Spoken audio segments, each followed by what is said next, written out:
All right, good morning, everybody. Welcome to the PT on Ice Daily Show. It is Fitness Athlete Friday, the best day of the week here on the podcast. And today I'm your host, Dr. Zach Long, and I'm excited to be discussing shoulder pain in the overhead squat, which if you're treating fitness athletes is going to be one of those things that you commonly hear individuals popping into your clinic dealing with.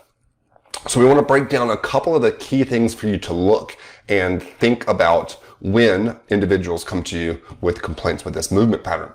Before we jump into this topic, let's break down a couple courses that are coming up. On August 7th, we have Rehab of the Injured Runner in Orlando, and we also have our cervical spine management course coming to Baton Rouge, Louisiana. The following weekend, August 14th, we'll be in Wappingers Falls, New York. August 21st, Modern Management of the Older Adult in Evans, Georgia, and Total Spine Thrust Manipulation will be in Hendersonville, Tennessee, just outside of Nashville.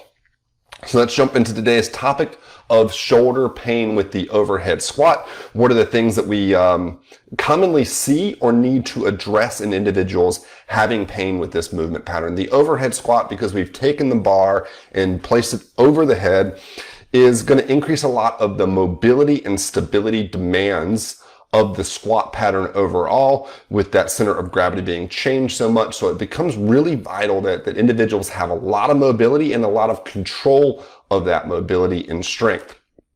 So I want to break down kind of the 5 or so most important things that we need to consider specific to this movement pattern. And one thing we like to start with this is the old debate of sitting back in the squat or sitting down. So the sit back cue has been commonly given to individuals when any form of squat is coached, where we're trying to get the hips to go back for that individual to load up the hip joint. But what we commonly see in the fitness athlete division is an overutilization of that cue. That is a great cue at times, but it's kind of become a law where we say that everybody needs to sit back. And in fact, it's just one of those cues that we should give sometimes and other times we should not. In the overhead squat, especially, we tend to like the sit down cue more. When somebody thinks of sitting down, we're going to see their knees travel forward and their hips travel back. So we get the effect that we want from the hips going back, but the sit down cue very commonly will lead to individuals squatting with a slightly more upright torso positioning, which is super important when we are now taking a barbell overhead. Because if we have a forward lean torso with the bar overhead, as we lean forward, that then requires our shoulder to go into some extreme ranges of motion and hyperflexion, abduction, external rotation. And that is a position that we will really commonly find being irritated in fitness athletes.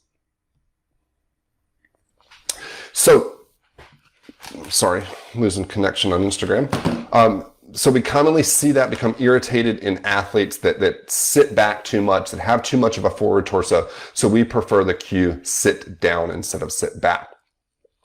One issue that we will see with that in many athletes is that for the overhead squat, to sit down, to drive the knees forward and keep an upright torso, that requires a significant amount of ankle dorsiflexion range of motion.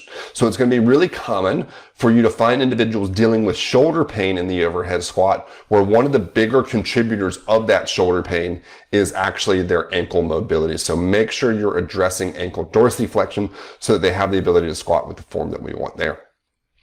Another important consideration with the overhead squat, and something you want to make sure you're regularly looking at with them, is their grip width, because we can really change their symptoms pretty fast sometimes by modifying grip width.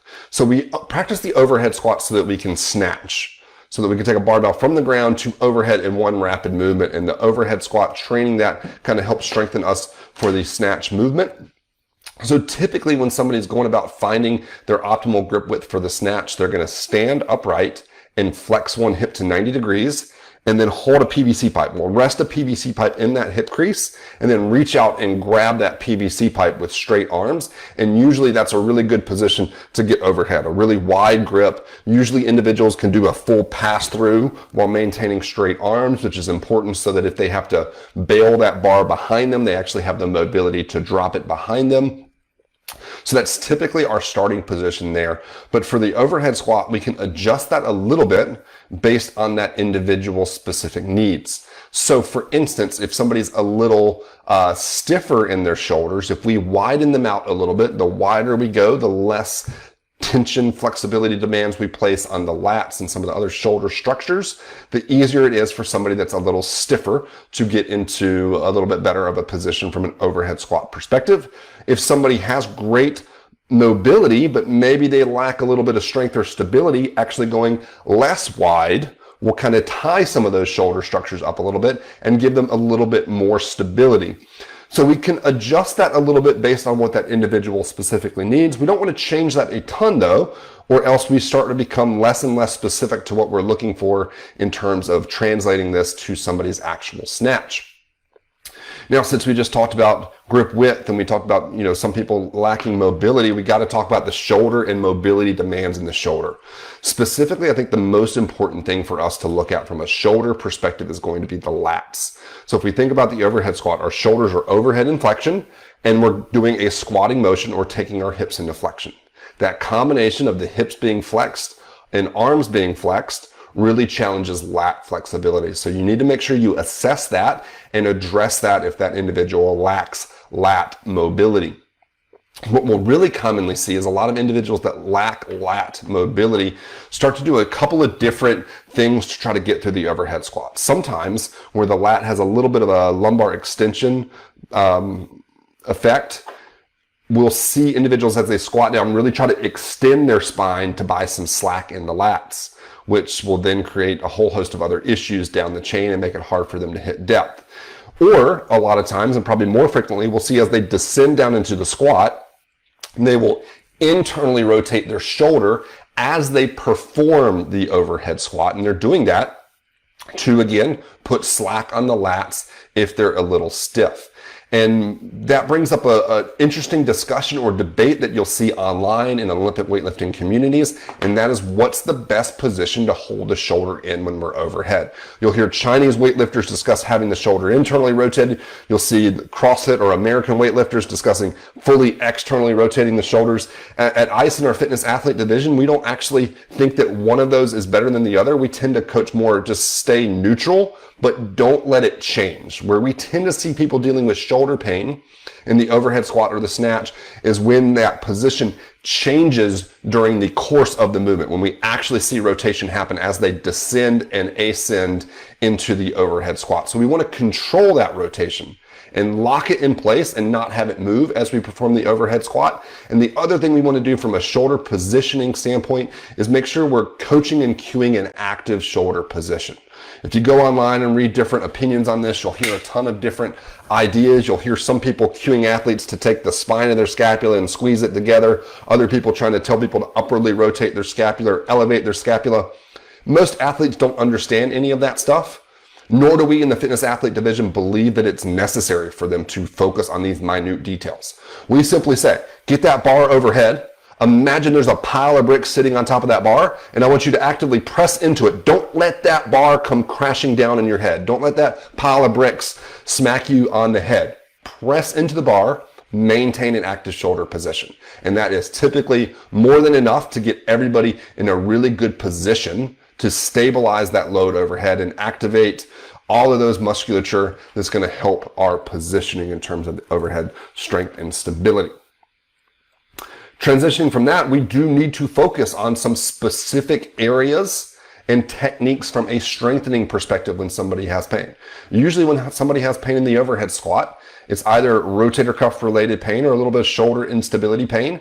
For either of those conditions, one important aspect of it is going to be to strengthen the rotator cuff. We may have to address some of these other things from lat flexibility, dorsiflexion, technique, or active shoulder, but almost everybody that's dealing with shoulder pain with an overhead squat, you are going to need to load up that shoulder girdle and rotator cuff.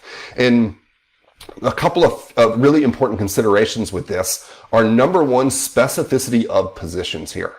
If we're trying to translate our rotator cuff work to helping them out stabilizing overhead, we can't sit here and do external rotations at neutral for 8 weeks. We need to be challenging the rotator cuff overhead. We need to be hitting external rotations at 90 degrees. We need to be doing like banded Z presses or face pull Y presses, things that actually get us building the rotator cuff up in that specific range of motion. We need to consider more than just the posterior rotator cuff. So all the time when individuals are dealing with shoulder pain, we're all given external rotator exercises, trying to load up that posterior rotator cuff. But we have to remember that the anterior rotator cuff, the subscapularis, provides kind of a blocking effect for the anterior movement of the glenohumeral joint. So we might want to load up the subscapularis as well. So a lot of times I'm going to do internal rotations in that 90-degree position. I'm going to do internal rotation diagonals with bands. I'm going to do push-up pluses and other exercises like that to try to strengthen the anterior shoulder.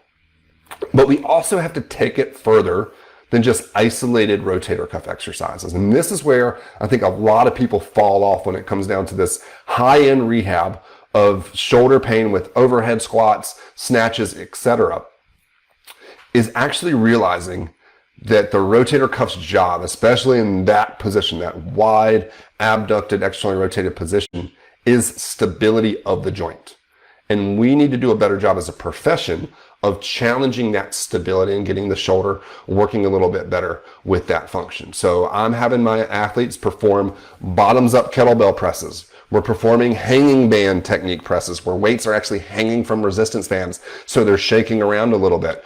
We're doing overhead carries and walks. We're doing kettlebell arm bars, all sorts of different drills to work on the rotator cuff's job to really reactively fire to stabilize the joint, which is what its overall function is. And when we go back to doing heavy overhead squats, that's what the rotator cuff's going to have to be doing in regards to that heavy load that's so far over the head with the overhead squat.